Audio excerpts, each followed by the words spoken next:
yourself 5 seconds. Okay.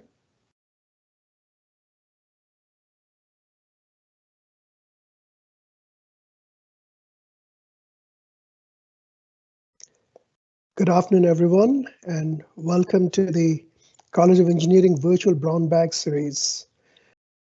Today, we are going to have Professor George Alexandrakis from the Bioengineering Department, who will be presenting. But before I do that, I just wanted to introduce myself. I'm Gautam Das, and I'll be the host for today's presentation. I'm the Associate Dean for Research in the College of Engineering, and I've been hosting several of these research brown bags over the last couple of years, ever since we had the pandemic and we decided to go virtual with this series. It's been very interesting, lots of different and exciting presentations, and I'm sure we'll get another great one today. So a couple of rules. If you have any questions, please feel free to type it into the chat window, and once the presentation is over, once Professor Alexandrakis has finished his presentation, I will take the opportunity to read out some of these questions. We'll get answers from him. So today's topic is SANE Nanosensing, a new technology for ultrasensitive screening of protein interactions to personalize cancer immunotherapy. And I have to admit, many of the words I will have to defer to the distinguished presenter to explain, because obviously I didn't quite get most of them. But it's my pleasure to provide a little bit of biography of George. So he performed his undergraduate work in physics at Oxford University. He then obtained his master's and PhD degrees in medical physics from McMaster University in Canada. He was a postdoctoral fellow at Massachusetts General Hospital, Harvard Medical School, and UCLA before joining the faculty at UTA. His current interests are focused on developing ultrasensitive nanosensors for screening protein ligand interactions in cancer immunotherapy and on novel portable brain imaging methods for pediatric applications. So with this, I would like to hand it over to Professor Alexandrakis for continuing with the presentation. Please. Great. Thank you, Dr. Das, for the kind introduction. I'm going to put my presentation in presentation mode. I, like Dr. Das mentioned, this is a mouthful of a title. So hopefully, as I go through the next few introductory slides, what this all means will become clearer. The only thing I want to say about the introductory slide is that you can see how interdisciplinary this type of work is, because it combines knowledge of electrical engineering, bioengineering, biology, and mechanical engineering in order to make a sensor that can do what we want it to do.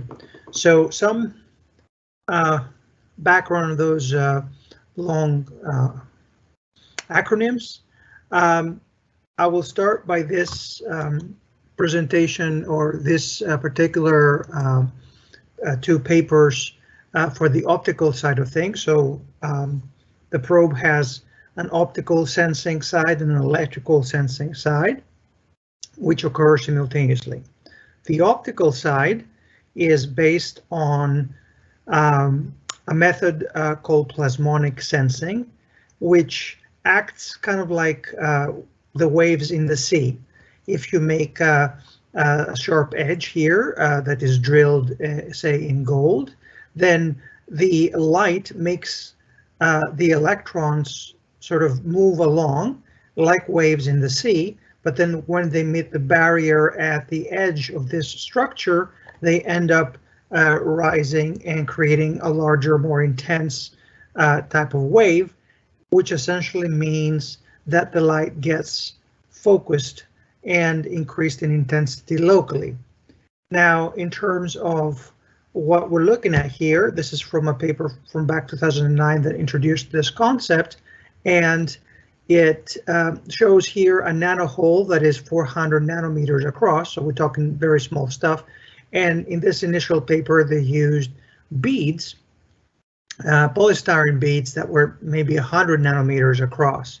And so what happens is that as those electron waves bounce at the edge of this structure, you end up creating high intensity on the rim of this nanohole, which in turn traps those particles there, and they cannot move up and down because the light just makes a stiff trap that has a certain spring constant, so to speak, that won't let them escape for a long time.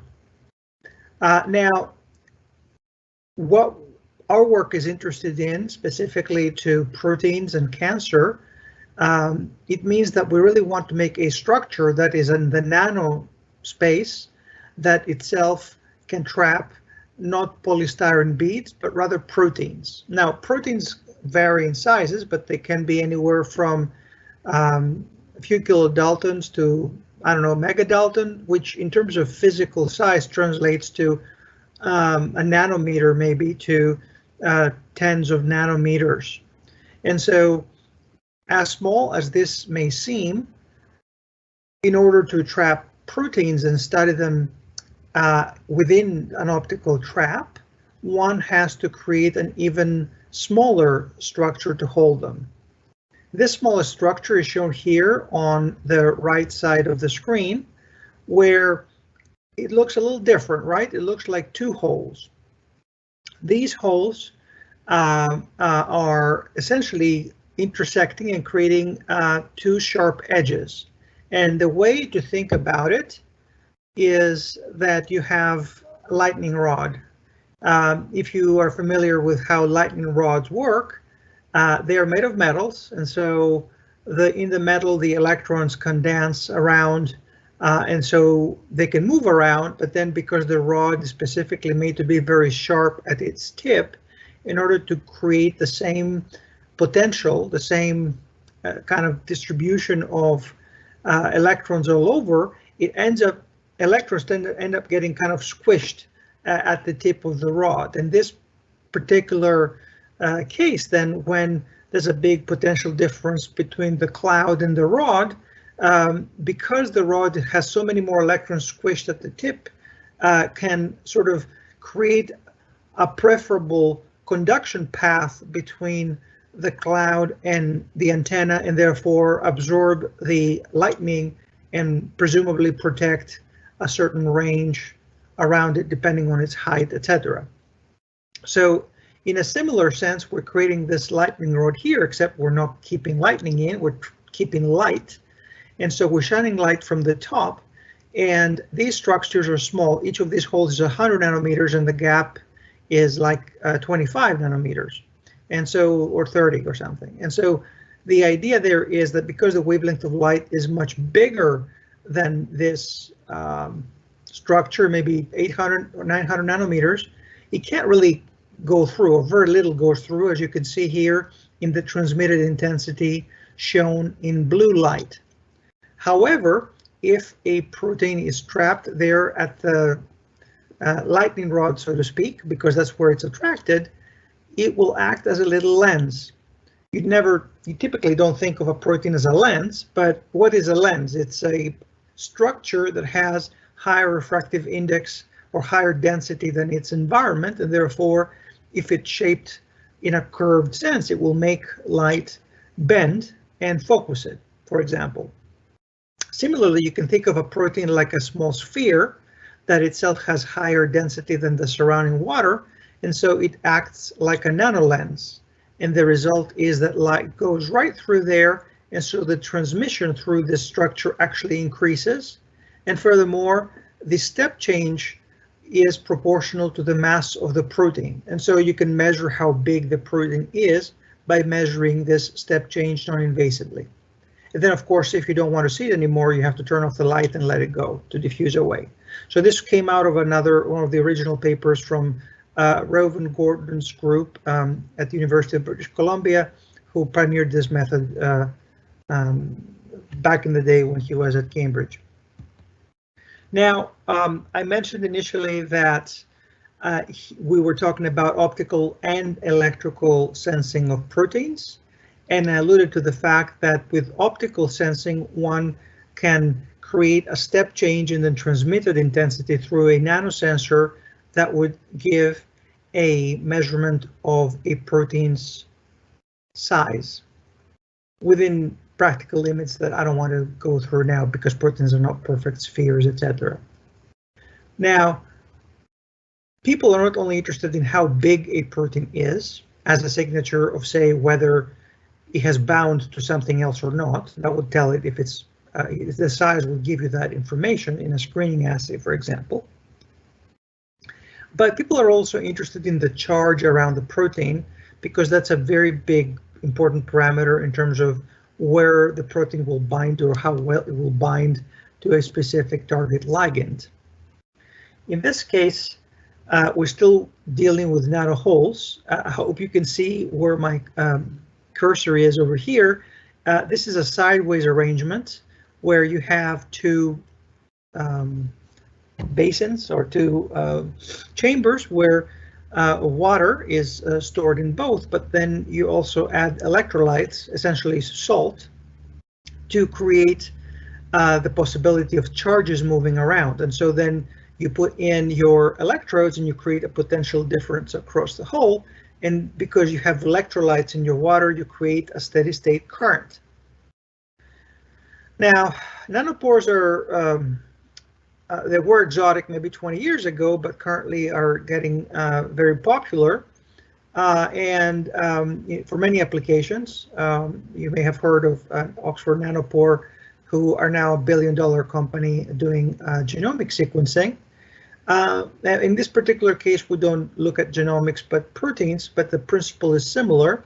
Essentially, when a protein approaches the pore, because it has a certain amount of resistivity, it blocks the current that would have passed through the open pore.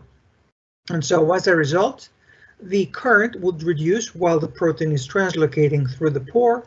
And once the protein translocates on the other side, the current through the pore gets reestablished. And so in this case, you get a signature like this that has a certain height that, or amplitude, that depends both on the size of the protein as well as the charge around the protein, depending on what the environment, the pH, electrolytes, etc. are. But you also have a certain time that it takes for it to translocate through. And these are two additional signatures that you can measure and try to classify a protein and say, this is the protein of interest, this isn't. Now, of course, if you only have those two signatures, it's very hard to apply them, say, to a complicated measurement with a mixture of proteins, because those two measurements alone may be similar amongst different proteins and therefore may not be able to classify them very accurately. And so what we tried to do was to try to combine the two. So in the previous slide, I talked about electronic nanopores that only measure current changes as a molecule of interest translocates. But then if you combine light with electrical sensing, so the light part is where those electron waves that are called plasmons exist. And so by combining those two fields together, we make what is called plasmonic nanopores. Now, there has been an earlier work from a group in Purdue where they have measured, they have tried to apply what's called antennas that are nano antennas that look like triangles. And again, it is the same type of lightning rod principle. The triangles have sharp edges, and so if you shine light from above, you end up creating very high intensities at all three locations of the triangle. And especially so where this bow tie meets, because the two tips of the triangles meet, and therefore the addition of the two contributions from the two sides is the strongest there. And so if you were to drill a nanopore with an ion beam between those two triangles, then you could possibly do some optical detection as well as some electrical detection. In the original work, actually, there was no optical detection, but they thought, okay, we wait forever. You know, one of the big things that you want to do is see things with very low concentrations of the analyte, because high sensitivity assays is what's needed to see, for example, early disease or proteins that don't have too many copies in your blood, etc.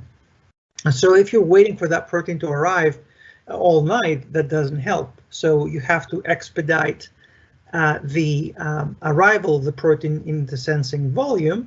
And by the way, in our own technology, the SANE technology that is an evolution of this, I will explain how that happens. But in this particular earlier technology, you end up having the applied light that creates heating, because these islands are sitting on top of a dielectric material that is somewhat insulated thermally, and therefore they become two hot spots that you can imagine those vortices of convective flow that end up capturing things and kind of shoving them through the nanopore. And so initially this was presented as a good way of increasing throughput at low concentrations. Or on the other hand, you can try to detect both optical and electrical signals simultaneously by having gaps drilled into the gold. So again, it's the same lightning rod principle, except now you see a bow tie hole. So essentially this is the negative of this. And the purpose of doing this is that in the negative situation where you make it as a hole, you still get concentration of light enhanced at the tips of sharp edges of the structure you're fabricating, but you're surrounded by a lot of gold metal, and therefore the heat generated gets conducted away. Therefore, you're not relying on heat, or you're not trying to use heat, you're trying to just optically trap things without overheating things.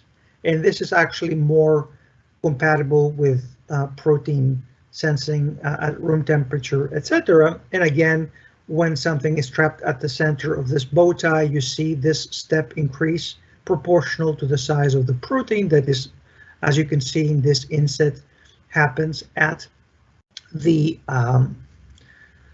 narrowest location where the lightning rod is the strongest, so to speak. Now, in the previous section, when I talked about, on the slide, I should say, when the amount of current that goes through a nanopore does depend on the size of the pore and also on the relative size of the protein relative to the size of the pore. For example, if you have a huge pore and then a protein is only a small part of the volume of the pore, then the perturbation in current would be very small, because there will be a lot of current traveling around the protein through the pore. So you want to kind of match, more or less, the size of the protein with the size of the pore in order to have good current blockade and therefore good signal to noise ratio in your electronic signature. The reason I'm mentioning that is that in this earlier work, one had to make these, and an easier way of making these is either through lithography, photolithography, or through gallium ion focused ion beam milling, FIB for focused ion beam. But gallium is kind of a heavy element, and so it kind of makes a lot of damage, and the result is that you end up making inconsistent kind of non-perfect structures, and so there's a lot of variability from sensor to sensor when you do it that way. So this was published in 2019. Unbeknownst to that, since 2016, my lab has been working on something similar, and we published this paper in 2018, the first paper, where we were thinking about how can we put the advantages of trapping something and measuring its physical size with measuring its electric charge. You may recall, for example, that for when you do mass spectroscopy, people use it in order to identify proteins by shredding them and then measuring their mass and mass to charge ratio. Well, if you do this in a nanostructure like this, you don't have to shred them. You can just read the entire protein in principle. This is not yet physically possible, but that's where the field is going. to be able to not only sequence DNA in a fast and low cost way in a small footprint device on a benchtop, but also be able to do this eventually for proteins, and therefore that would be revolutionary for identifying targets for pharmaceutical industry, because you can isolate something and see immediately if it hits the target, and not only that, but tell you what the amino acid sequence is, and therefore physically identify the target without having to do very onerous work trying to isolate it in large quantities to crystallize it and make, they used to do crystallography, now they do cryo-electron microscopy, but that's still very hard. And so this will be something that will really make a huge difference in the rate of acceleration of pharmaceutical industry target identification and validation. And so we end up doing this naively, kind of, because when you get into a new field, you don't really realize what you're up to. And the first challenge was that, like in the previous slide, I showed you that even after us, it was, there were papers that showed weird structures that look kind of asymmetric, etc. We tried to make really nice structures, but for that you need to go to really high-end facilities. And so we were lucky enough to be allowed to access a Zeiss ion beam facility outside of Boston, Massachusetts. And they were able to make very nice nanostructures for us with helium and neon ions. So in contrast to gallium that is heavy, neon and especially helium are very low atomic weight, and therefore they can sculpt structures with much higher precision and reproducibility. And so we were able to make the structure we wanted and do these experiments. And since then, we've established a collaboration with Oak Ridge National Lab. They have a fancy nanofab facility there as well, and that's where my students travel in order to make sensors every time we run out. We don't have such a facility here in the DFW area or even in Texas as yet. It's only on the two coasts and national labs. So getting into how this works, and by the way, that's what SANE stands for. It's this merging of acronyms, this back action happening from optical imaging called SIBA, plus it's an actuated nanopore electrophoresis, and we took the initials and called it SANE because we're trying to stay sane while trying to figure out this multi-physics problem. So how does this work? This is a picture from an earlier setup in my lab. And you can sort of see there's a big fat lens here, and there's little, well, it's not cables, what do you call it? The flow, basically it's a microfluidic device that it is a PDMS flow cell that is connected with a pump so that you can put in or take out your sample.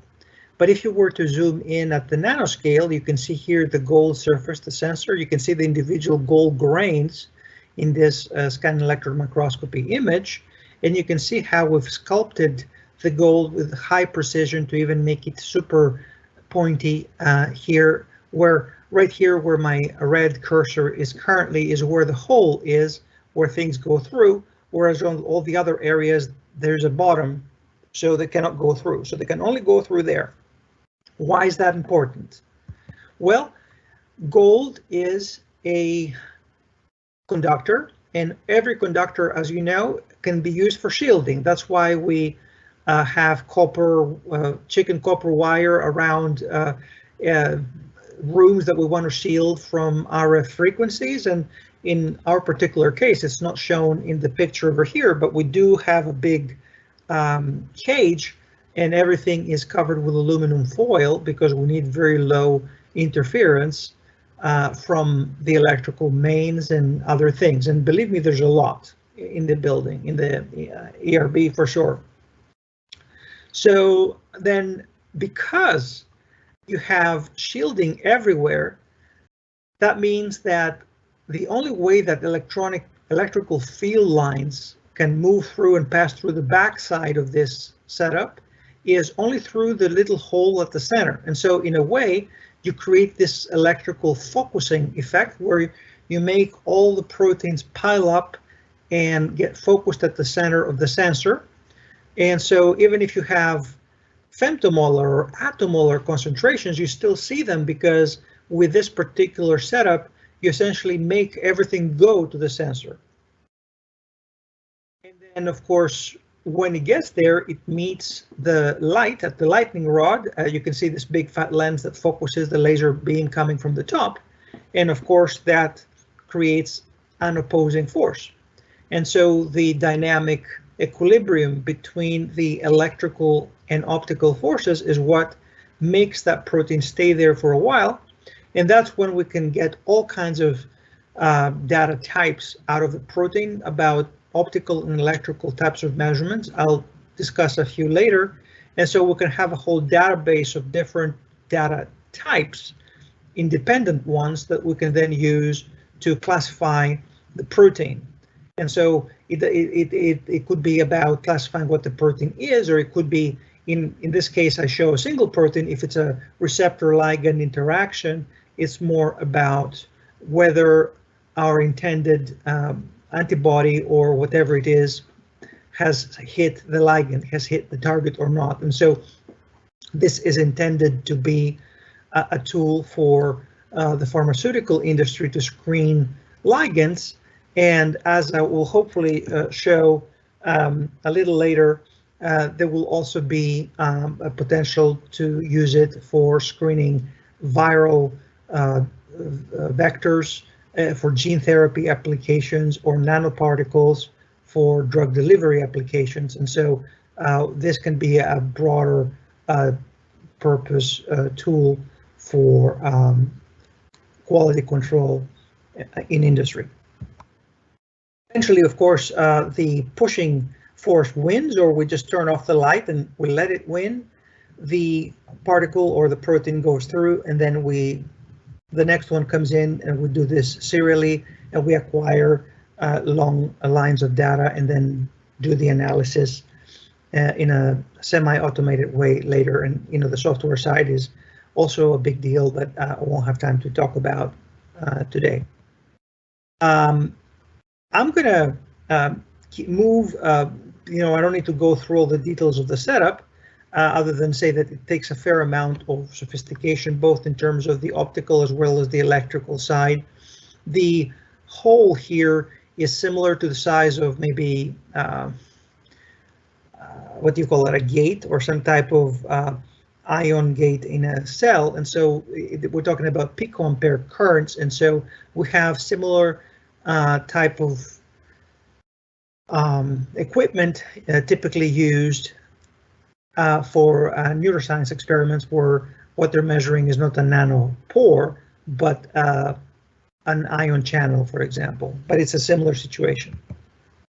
And what happens is that as a particle comes to this pore, we get simultaneous optical and electrical data. The optical data creates an increase, the optical data shows an increase in transmitted light intensity, like I said, and there's dynamic equilibrium for a while, and then the particle goes through, and this is where it exits, and you can see how where it's about to exit at the top of the bottom side, it's wiggling more, it gets more unstable, then it exits.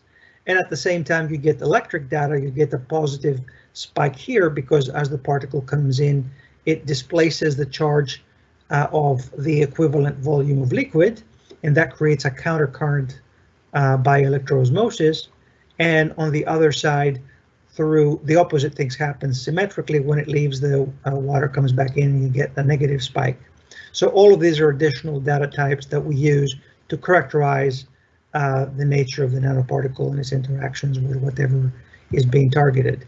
We can also look at its bobbing and its frequencies, but I'm not going to go through these details. So for the remaining of the talk, I just want to cover a few applications. My main focus is trying to improve cancer immunotherapy, and so people want to know what type of cancer vaccine essentially they need in order to kill their own personal cancer. So the way that works is that one would take a biopsy, then figure out something unique about that particular piece of tissue that was biopsied, make antibodies or cells, T cells, immune cells that recognize that unique aspect of the biopsy, train them to eat it, multiply them, infuse them back in the body, and let them eat the cancer.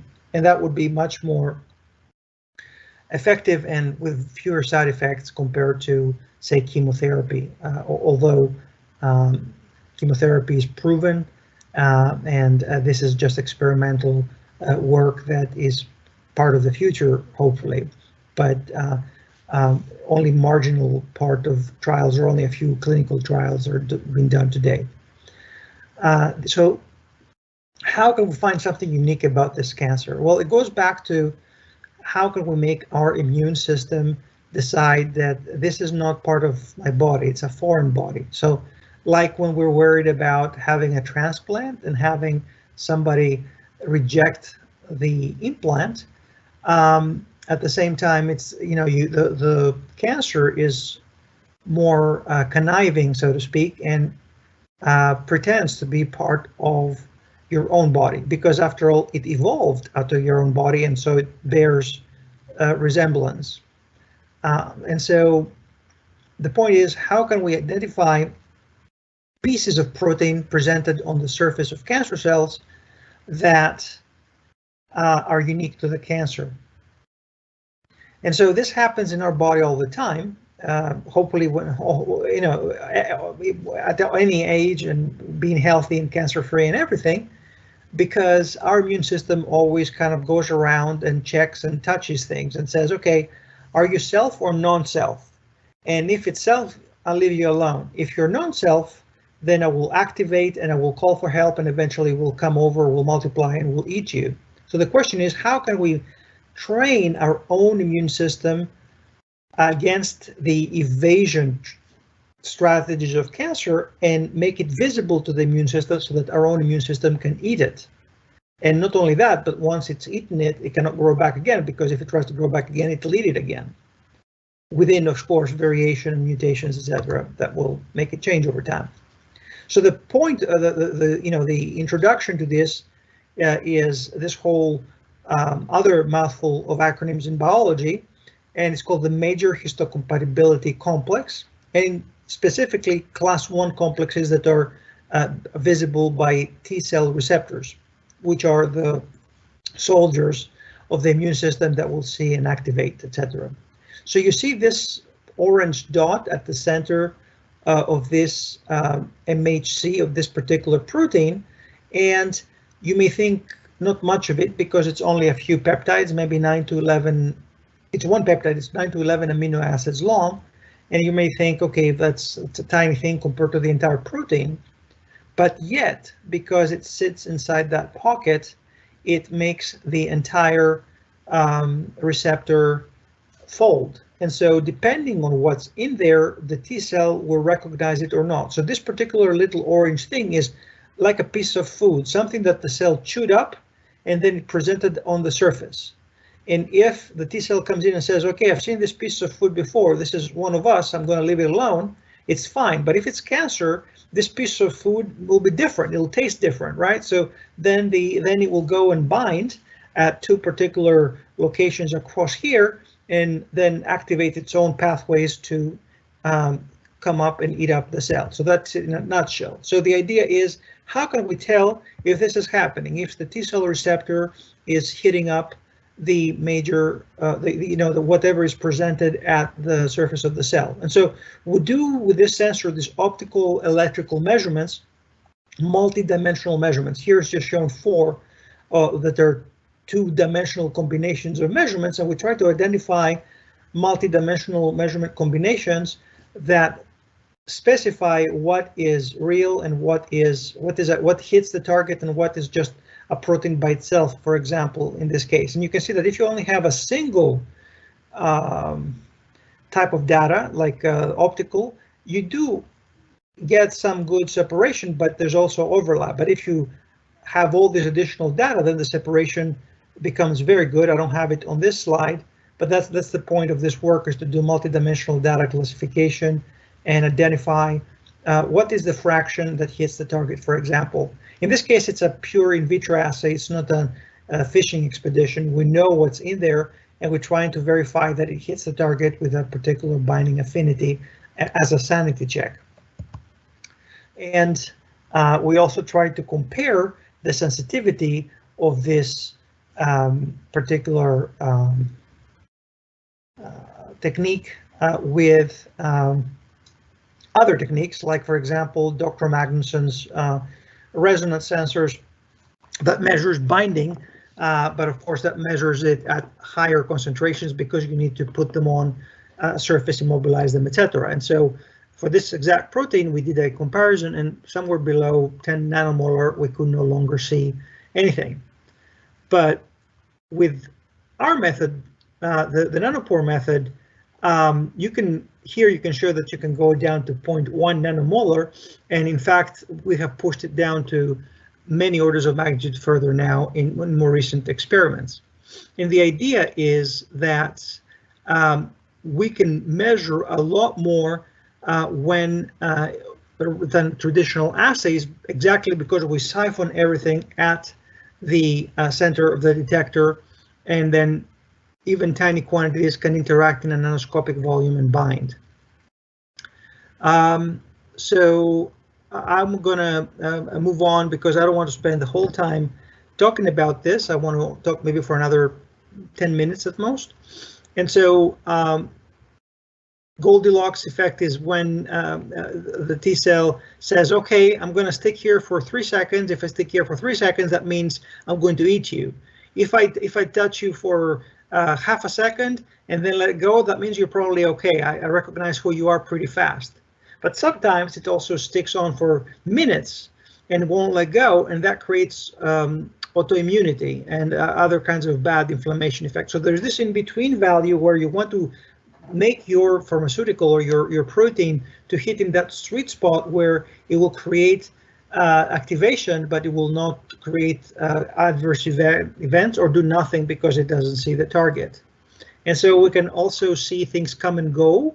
And this is a time axis, for example, by separating the binding duration of something that is targeted versus something that is just a protein that sticks non-specifically, like Velcro. We can tell who the specific binder is by looking at their temporal characteristics pretty well. So that's another data dimension we can have. Whereas if you're just looking at a traditional assay that just measures the size of the binding complex, there's high overlap and you can't separate them. And also we can verify by looking at the binding times that there is a certain exponent. There's a K off, and K off does make sense because it matches what's known for making the same measurement with thousands of times more protein with traditional assays, whereas the one that sticks like Velcro has no temporal pattern, it's just random. So it verifies that it can really see specific binding.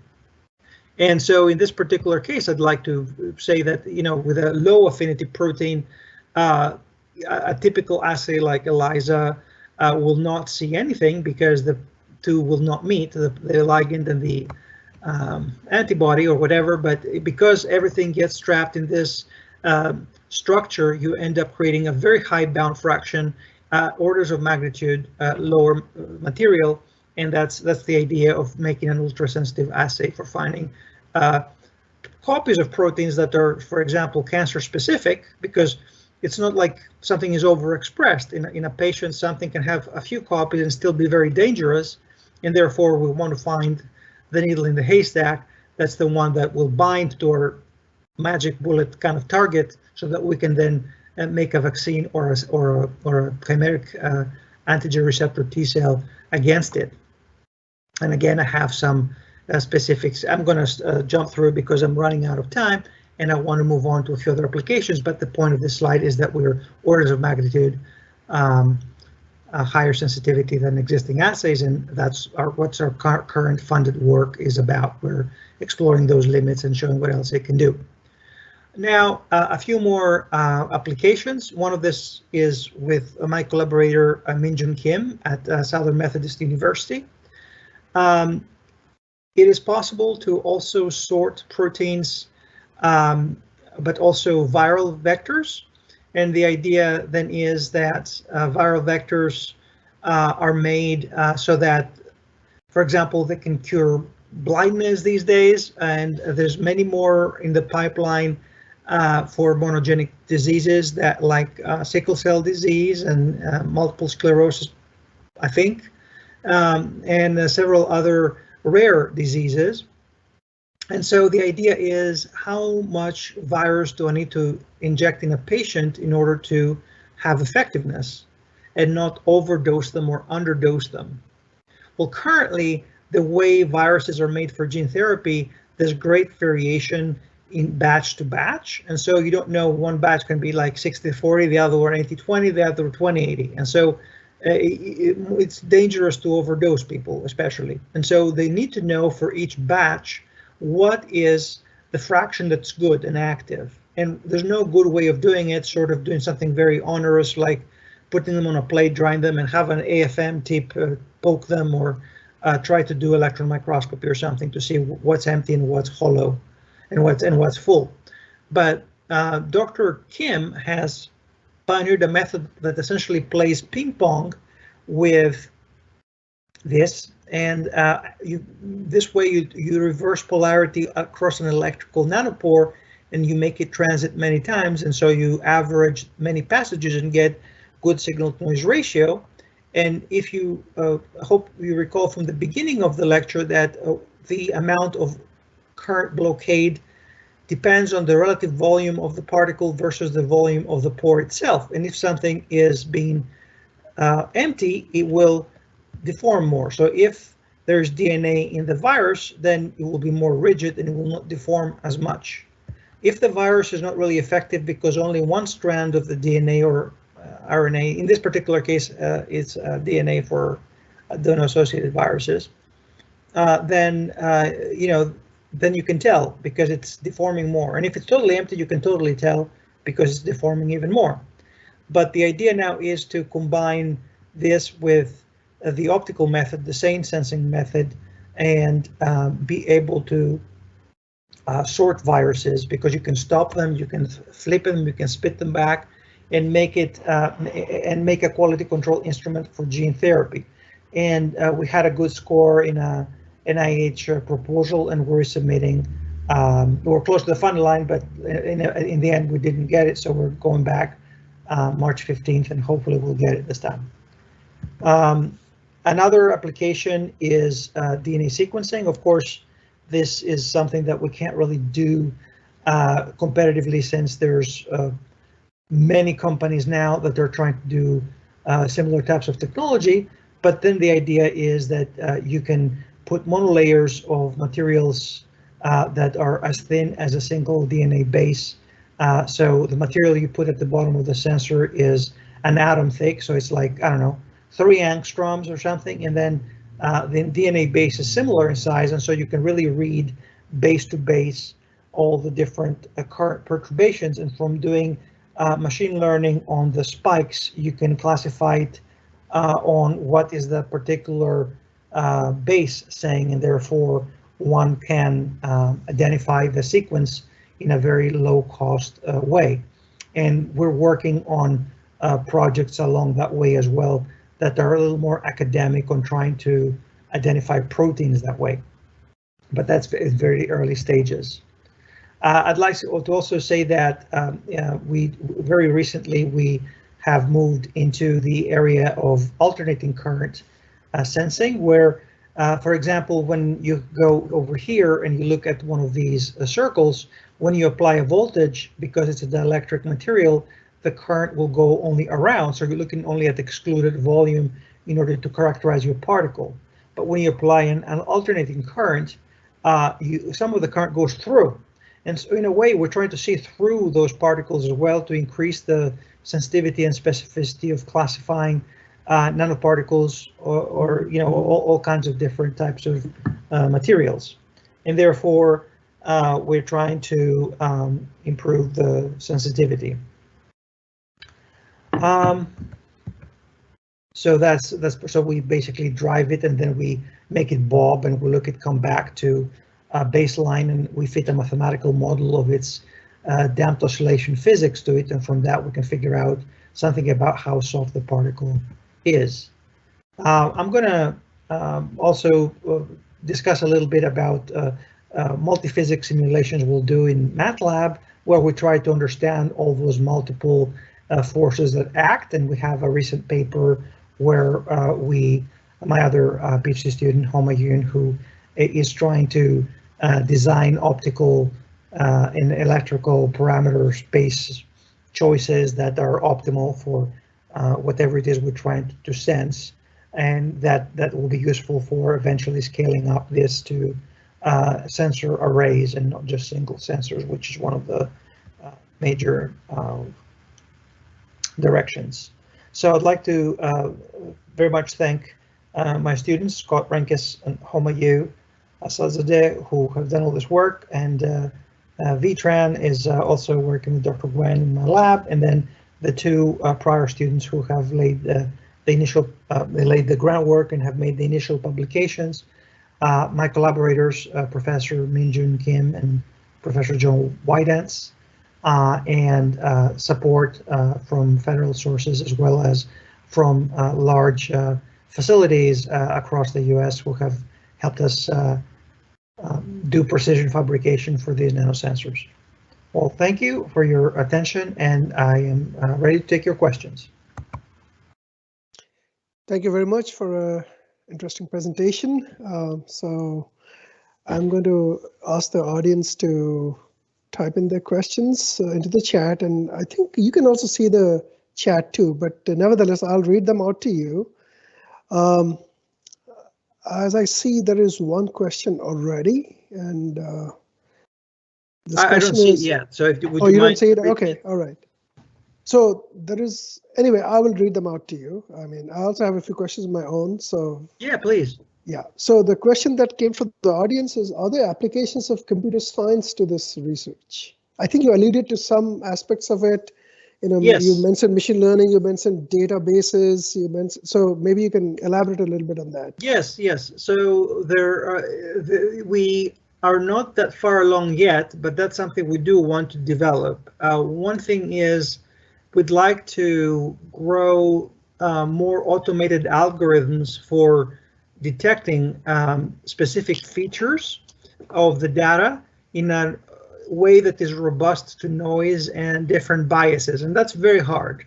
It's very hard to still replace a human being with a program that does as well, but that's the first thing we need, because those data sets are massive. They're filling up huge hard drives, and it will be very good to have a data set that will tell me this is where the step begins, this is the phase of the displacement, this is the spike of whatever would have maximum, which sounds easy, but when you look at real data, that is not so easy, because then you can index them and then you can apply that into machine learning.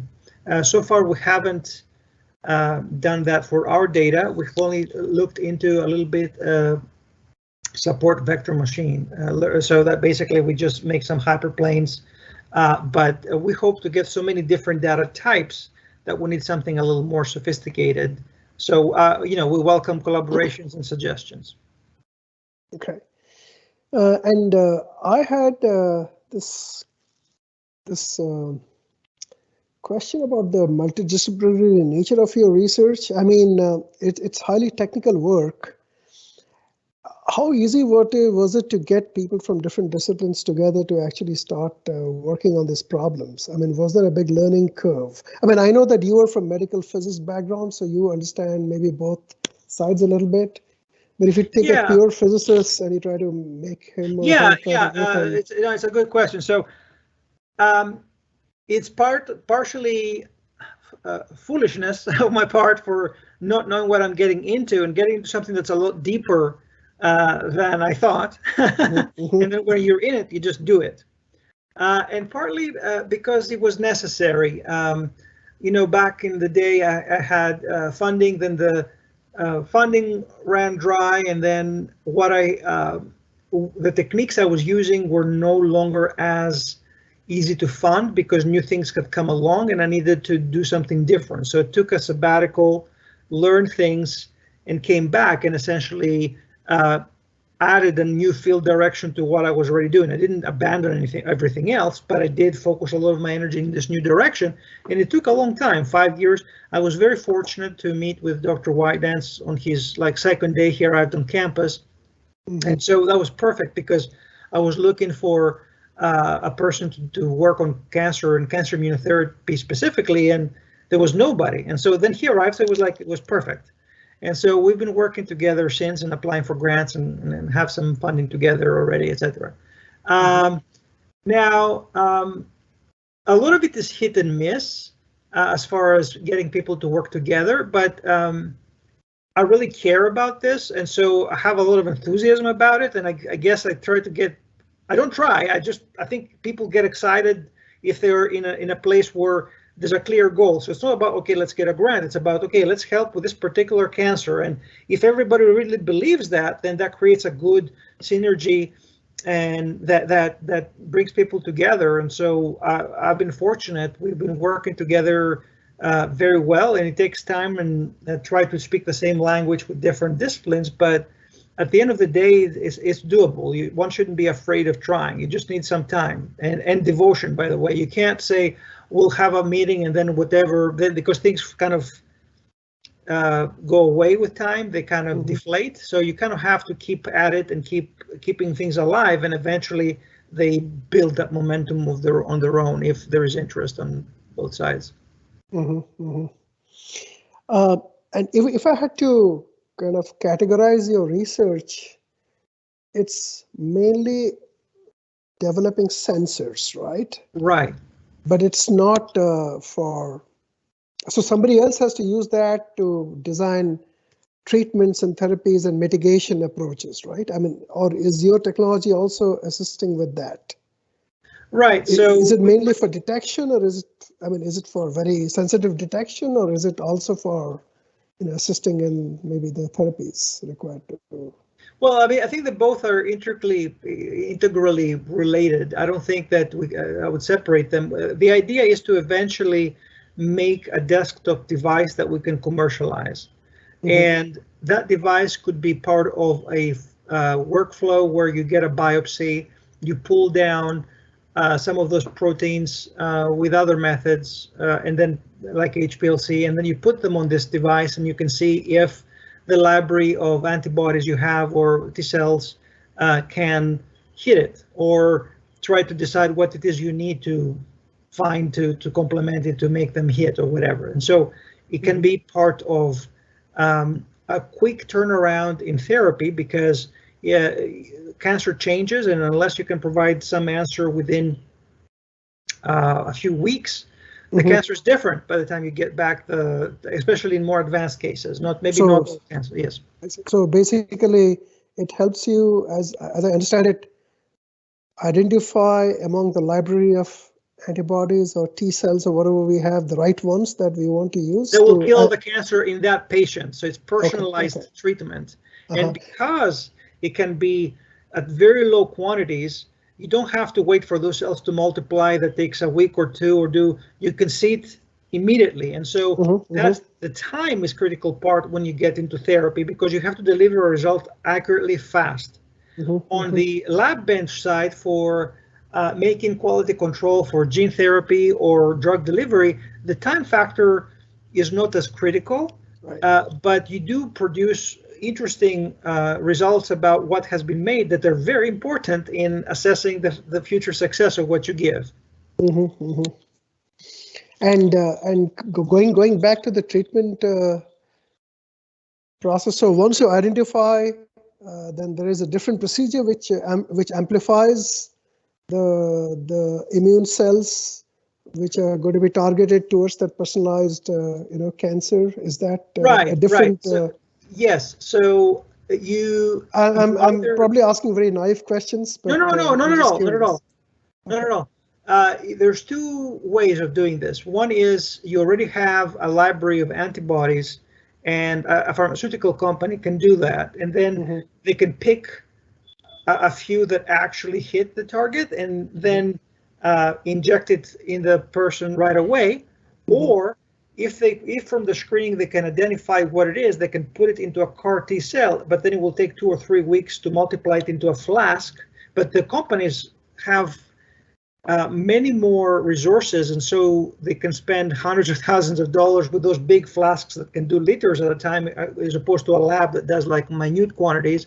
And they have the scale-up ability to make a flask and then put it back into the patient in a sterile way. So they already have the sample from the patient, and then they put what it needs to see in the patient's sample, and they put it back in the patient after it magnifies, after they make it multiply. So yeah.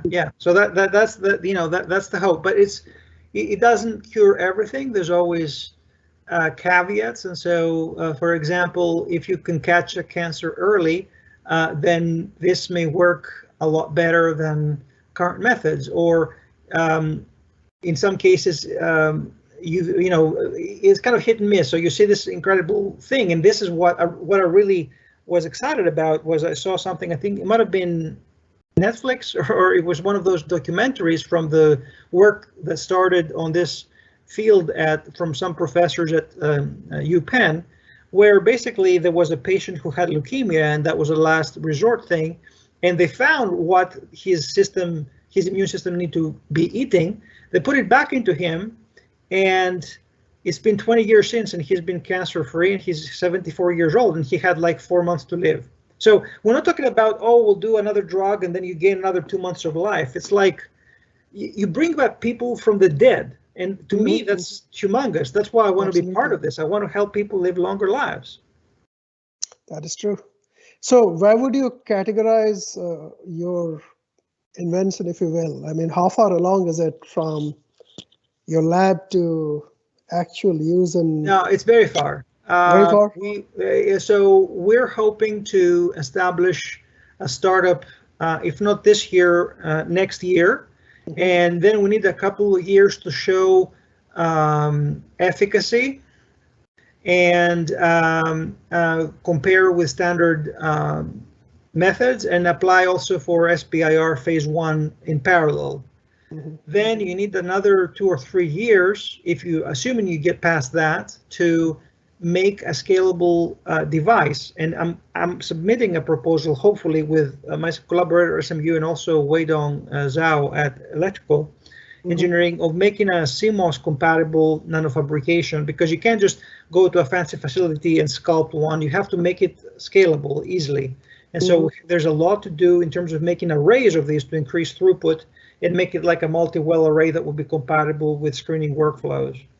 And so by the end of phase 2, one is supposed to have a scalable, validated sensor and a strategy for marketing where it fits in the market, which is a big deal. And I don't know that yet. I'm talking to different business people to figure out what is the best